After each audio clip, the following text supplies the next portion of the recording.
Breaking news है नाज़रीन तव्हां सां शेयर कयां पिया मीरपुर माथुर में शहरियुनि पारां लोड शेडिंग ऐं ट्रांसफार्मर तब्दील न करण ख़िलाफ़ बाबडा ऑफिस आॾो धरणो हंयो वियो आहे। शहर में नाजाइज़ लोड शेडिंग कई पई वञे, सड़ियल ट्रांसफार्मर में तब्दील नाहे थी सघियो। मुज़ाहिरीन पारां बाबडा ऑफिस आॾो नारेबाज़ी कई वई आहे। हीअ ब्रेकिंग न्यूज़ तव्हां सां शेयर कयां पिया। मीरपुर माथुर शहर में लोड शेडिंग ऐं सड़ियल ट्रांसफार्मर तब्दील न थियण ख़िलाफ़ शहरियुनि बाबडा ऑफिस आॾो धरणो हंयो आहे। उमर कोराई मीरपुर माथुर मां जॉइन थी चुको आहे। उमर आगाह कजो, मुज़ाहिरीन जो छा चवणु आहे?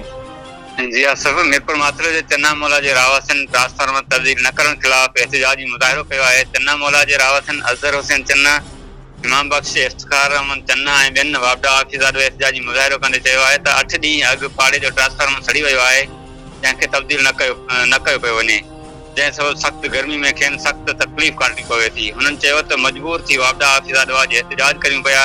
हुननि सड़ियल ट्रांसफार्मर तब्दील करे रावसन जी तकलीफ़ुनि खे ख़त्म करण जी घुर कंदे ॿी सूरत में सख़्त एहतजाज जो चिताव ॾिनो आहे।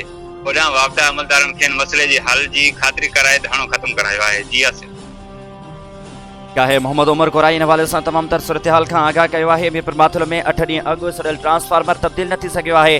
शहरी बाबडा ऑफिस पहुची विया आहिनि। निट रहण उस में नारेबाज़ी कई वई आहे।